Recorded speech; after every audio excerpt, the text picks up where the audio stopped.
Welcome to our 15th discussion of Cormac McCarthy's novel, No Country for Old Men. Please don't distribute any of these materials beyond the confines of this course. I'm going to ask you to please watch this link from the film, 142 to 147. It's a short but important and pivotal scene in the novel. It appears in the film as well. It's where Bell goes to see his Uncle Ellis to get some advice. I'll stop here and assume that you've watched it and then carry on. Okay, so Bell approaches Ellis's homestead looking for advice. This is basically pages 263 to 280 in the novel. It's probably the most important chapter of the book if you want to understand the theme of the book. It's certainly the most important scene of the film. It's deeply philosophical. It's not much action, maybe not as entertaining as some of the other scenes, but in terms of the theme of the novel, it's very, very important. So Bell enters Ellis's place and Ellis immediately notices how much older Bell looks. Remember, Ellis is Bell's uncle, and he questions Bell about why he's retiring, and Bell asks Ellis about what his greatest regret in life is, and then Bell has this off-the-cuff question, seemingly. He asks Ellis how many cats he's got. And you'll remember there's a ton of cats in there. And Ellis says, several. Depends on what you mean by got. Some are half wild and some are just outlaws. And this sort of mirrors Bell's situation. As Wells said earlier, Sugar is an outlaw. And now half of Bell realizes he might need to be an outlaw himself to compete with Sugar. And he realizes he'd have to go beyond the constraints of the law. He'd have to go against everything he stands for. Justice, morality, goodness, empathy. And so, in McCarthy novels, there are little lines like this that are just really loaded with meaning. And then Bell asks Ellis about the man who shot him and put him in the wheelchair, and he asks if Ellis would have sought revenge. And Ellis said he wouldn't bother. He says, "You wear out, Ed Tom. All the time you spend trying to get back what's been took from you, there's more going out the door. And after a while, you just try and get a tourniquet on it. Anyway, you never know what worse luck your bad luck saved you from. You can't be patriotic and still believe in the same thing, because more than they're worth." So this calls into focus really what Bell is up against. And it's worth it to, is it worth it to go after Sugar when he's so clearly outmatched? If he doesn't, will he still have any self-worth? Ellis has no more desire for vengeance. The desire for vengeance can bleed your soul dry. He says the best you can do is get your tourniquet on it. And then Bell thinks about that, and then he mentions God.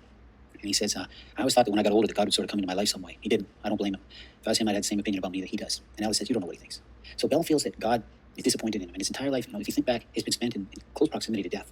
Death is always, as one critic says, been on the horizon for him since he was a young man, being a young soldier in World War II. He's just grown up surrounded by death and violence. And he's never found anything meaningful to counterbalance that sort of ominous presence of death. And God is just another pillar that Bell sort of believed in. And it's being called into question now. So Ellis can see the pain that Bell is in. And he can see, that's why he says, you don't know what God thinks. But, it doesn't help Bell. He's beginning to lose his faith even in that. And then Uncle Ellis starts talking about his own uncle, his Uncle Mac, back near the turn of the 20th century.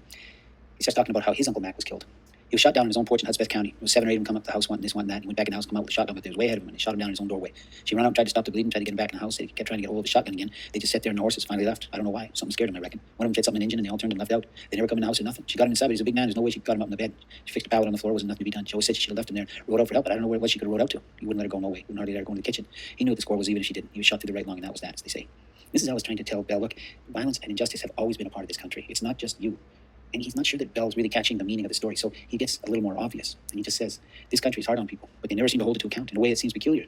That they didn't. You think about what else happened to just this one family. I don't know what I'm doing here, still knocking around, all them young people. We don't know where half of them's even buried at. So I go back to that. How come people don't feel like this country's got a lot to answer for? They don't. You can say that the country's just the country, don't actively do nothing, but that don't mean much. I seen a man shoot his pickup truck with a shotgun one time. He must have thought he'd done something. This country will kill you in a heartbeat, and people still love it. In other words, this is a violent place. You think about it, America was born of revolution. It was born of blood. And Americans can accept it because that's the way it's always been in America. And Uncle Ellis' story has a moral of this being a hard country. Nothing has changed since the colonization of America. These are sober thoughts. And, they really put into question, is it even possible to find redemption and grace? It's a troubling thought. Bell responds, he starts talking about his experience in World War II. And he and his platoon were stationed over in Europe in a forward position in a farmhouse at night, waiting for the Nazi army to appear. And it's a dangerous situation, and it's at night, and suddenly everything goes quiet. And so they know that the enemy's close, because everything gets quiet, all the wildlife, everything shuts off when they can sense something coming. He says, there's not a sound anywhere, no field piece or nothing. All you could hear was the rain, and that was about the last thing I remember. When I woke up, I was laying outside in the rain. I don't know how long I'd been laying there. I was wet and cold, my ears was ringing. Whenever I sat up and looked, the house was gone. Just one part of the wall at one end was standing, was all. So Bell explains how he managed to get up and get to the wall, and suddenly he saw this German army advancing toward him across the field. He says, I crouched down by the side of the wall, and the first thing I seen was Wallace's .30 caliber sticking out from under the timbers. I scratched around and finally got that thing dug out. It's hard to tell where the rounds was hitting on account of the ground being wet, but I knew I was doing some good.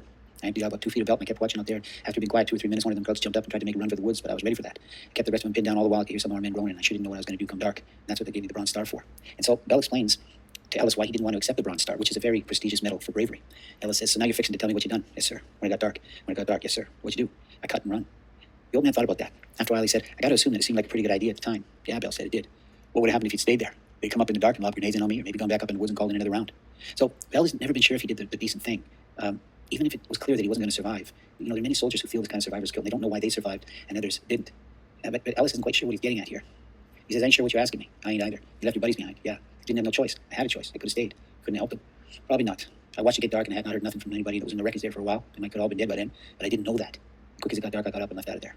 So Bell's always wondered if he's done enough. This has haunted him for his entire life. And he says, I thought after so many years it'd go away. I don't know why I thought that. I thought that maybe I could make up for it, and I reckon that's what I've tried to do. So he spent his whole life trying to be a decent person and uphold righteousness and justice and fairness and empathy for others, because he never got over the fact that He survived and the others didn't. Now, what makes this conversation interesting is that now he's facing Shigur, a very similar situation. He's up against certain death. And the question is, are you going to stay, even though you can't really do anything for the people around you, the same way you couldn't do anything for your friends, your buddies in World War II who were wounded? Or are you going to cut and run? Are you going to retire and let Shigur go on? It's not much of a choice. He knows that. He says here, when you're calling like that, you have to make up your own mind that you'll live with the consequences. But you don't know what the consequences will be. You end up laying a lot of things at your own door that you didn't plan on. If I was supposed to die over there doing what I've been given my word to do, then that's what I should have done. You can tell it any way you want, but that's the way it is. I should have done it, and I didn't. And some part of me has never quit wishing I could go back. There's a little clue here. Bell says, you can tell it any way you want, but that's the way it is. And that echoes with Shigur at the gas station when he says, I don't have some way to put it. That's the way it is. Remember when he's talking with that gas station attendant? Shigur has a strong sense of what he believes in as Bell. Both of them are stuck on their own paths. Neither one's ever deviated on his own moral path. The difference is that Bell knows he's clearly outmatched. He's going up against Shigur is not a matter of bravery. It's a matter of death. And self-preservation is called into question. And that's the basic argument of the novel. Building a good and righteous civilization requires strength and intelligence and courage. And sometimes it requires sacrifice. And Bell is faced with a situation like the one he faced in World War II. If he chooses to live and retire from the fight, he'll live with the same regret that he's been trying to eliminate for all these years. He says, in some part of me is never quit wishing I could go back. Now, that's not a very good couple of choices that he has. And hence the title of the novel, No Country for Old Men. So Ellis finally understands Bell. And he says, I think I know where this is going, he said. So Ellis realizes that Bell feels he hasn't lived up to what his father would have done. And they both know that Bell's father probably would have stayed behind and just fought to the bitter end. And then Ellis asks why Bell told him the story. Bell responds that he's practicing to tell Loretta. But the bottom line is, Bell spent his life trying to eliminate his regret. And now that he's facing Shigur, he might face the same situation again. So it's a no-win situation for Bell. He can either face Shigur and die, or he can retire from the investigation and live out the rest of his days full of regret again. So Bell's tribulation is not about fear. It's not about a lack of courage. It's just that some critics think Bell is disturbed for he has his own desire for revenge. You remember when he returns to the Desert Sands Motel, to investigate where Moss was killed? He's violating the moral code that defines him. He's not supposed to do that. It's against the law. That's contrary to his morality, his faith in God, his professionalism. He goes back there because Shigur might be there. Now, because Shigur has a habit of going back to the murder scenes where he's killed people in the past. Remember at the Desert Sands Hotel, he did that. So that's, Bell is not, he's very afraid, but he's still willing to go in and face that darkness. So he comes out to Ellis to get some advice.